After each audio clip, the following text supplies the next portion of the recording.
guys, today we're going to be chatting about my favorite foundations for oily skin that are light. So not only are these foundations that I feel are light on my skin, they don't feel heavy or cakey, but they also have light coverage. So they're just going to add a little bit of evenness to the skin. They're not going to be covering up freckles, acne, scarring, or anything like that, but they also do last nicely on my oily skin. Coverage, the way a foundation feels on your skin is of course subjective. These are just my picks. I have reviewed each and every one of these, okay, except for one I have plans to review, so I will link to all of my reviews down below if you would like to get some further information. And I really do like all of these, so take into consideration the price point, the shades available, the format, and that way you'll be able to figure out which one may work best for you. So let's go ahead and get started. The first foundation I want to mention is what kind of started my light coverage foundation journey. This is only about last year that I started using this, and I've always used medium or high coverage. In general, light means glowy, therefore greasy on my skin, so I've kind of avoided it, but I really like this. I saw a ton of mixed reviews, and I feel like I always do with light coverage foundations. You see people treating them like full coverage and saying the coverage isn't good, but good coverage doesn't mean full coverage. Good coverage means reaching whatever coverage the foundation claims to have. This does not claim to be full coverage, and it is absolutely not, and that's what I love about it. It feels so light on the skin. I like to blend it in with my Real Techniques buffing brush. You can even get away using your hands with this. It is not cheap, however. It's $54 Canadian, but you are getting 1.69 fluid ounces in here. The average foundation has about 1 fluid ounce, so you're getting like a foundation in 3/4. So if this does end up working for you, you are getting lots of product in here. Also also has 20 different shades, which is really nice. I will have all of my shades listed down below.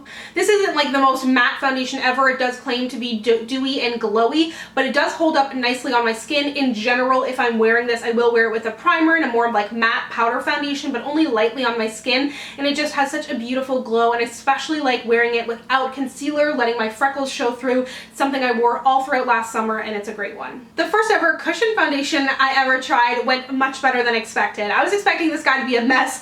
It is the Maybelline Dream Cushion, and I wear the shade 45 in the winter, 55 in the summer. Downfall with this foundation is it does only come in 8 shades. Maybelline generally does a really good job with their shade range. They kind of missed the mark on this. I'm hoping they expand it, but this is beautiful. Demi matte finish on the skin, so blendable, blends like a dream. Light to kind of light medium coverage. You can build it up for sure, and I really like a buffing brush with this. I also like the sponge that came in here. I was really surprised.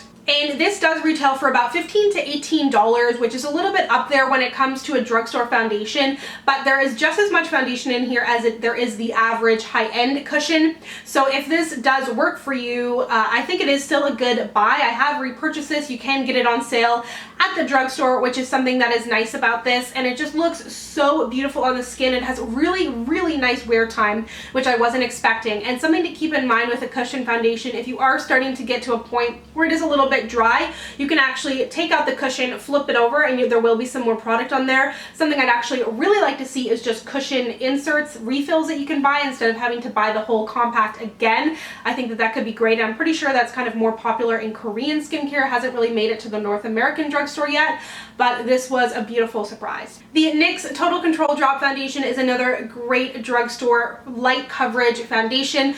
Although this foundation claims to be a drop foundation in which you have total control over the coverage, for me and for my oily skin, that just was not the case. I have a review down below. The best way I found to use this is just lightly. The more I build this up on my skin, not only do I don't feel like I get to full coverage, but it just starts to feel heavy, look a little cakey on the skin, and doesn't wear as nicely. Where this is beautiful and I love it is just a couple drops on the face. It dries more matte that way, has a really nice light coverage, and this retails for about $15, but you are only getting 0.43 fluid ounces in here, which is less than half the size of an average foundation. So if I was to use as many drops as it recommends, or as many drops as it actually takes to get to full coverage, I would run through this so quickly. But as a light coverage foundation, it definitely is a better deal, more economical that way, and just wears way better on my oily skin. So although it doesn't really live up to its claims, I still really like it in the more light application, and it has just so many shades in the range. range available at the drugstore, and it is quite convenient if you are traveling. It's just nice and small and compact. The only foundation that I haven't reviewed yet is this, and I absolutely will. It is on my list. It is the Benefit Porefessional Pore Minimizing Makeup. And this is a really nice, lightweight, it's kind of a dropper foundation, I guess. I don't know. It is a little bit messy, I will say that, but this is really nice and lightweight. I wear this in the shade 4 sometimes 5, depending on how tan I am. The big limitation with this foundation is it does only come in 5 different shades, and 5 is the deepest. So that is just such an absolute bummer, and they really need to kind of step up their game when it comes to shade ranges.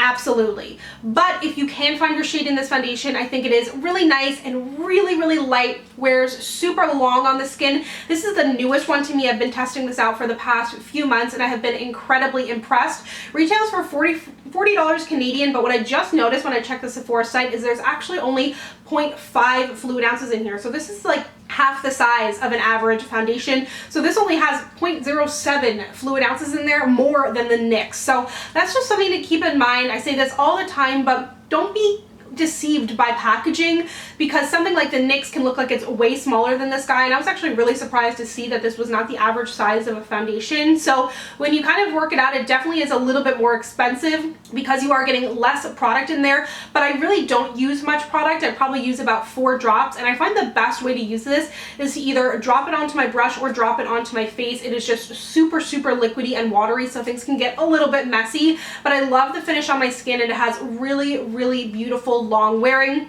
As for the pores, I don't have a huge issue with pores, so I can't really speak to that, but it does look really nice and smooth on the skin. Lastly, I have another foundation that surprised me. All of these foundations were surprises, but it is the Next to Nothing face color, and I love MAC foundations. I love MAC complexion products. They do such great stuff, but this claimed to be kind of like a filter for the skin, dewy and glowy and illuminating, which sounds like a nightmare to me, but I did a full review on this and was really pleasantly surprised with how this wore on my skin. I think it has more coverage than it claims. I don't think it is next to nothing.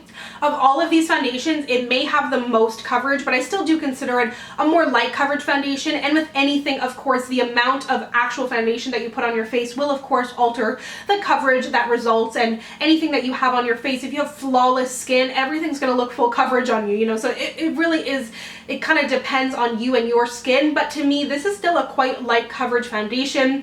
You're getting 1.2 fluid ounces in here, so a little bit more than the average. It does only come in 9 shades. I think I use the 7th shade in the range, and Mac's answer to that was that because it is a lighter coverage foundation, one shade should cover more than just that shade range. So I don't know, I feel like Mac kind of knows what they're doing because their other shades and foundations have like 40 in the range, but I don't know, you tell me. But I do really like the way this wore on my skin. I thought it had a really beautiful soft finish, and it did have a little bit of luminosity to it, but I of course powder everything that I use, and none of these foundations have glitter or shimmer in there, nothing like that. That is definitely nothing I ever want to incorporate into my makeup, but I do definitely love the look of a lighter face. And ironically today, I meant to point out in the beginning, I'm wearing like a full coverage foundation right now, but I do love a lighter face. So there you have it. Those are some of my foundations that are definitely a lighter alternative that are still suitable for oily skin. I still recommend using a powder on top of all of these. I use a powder with a more matte foundation anyways.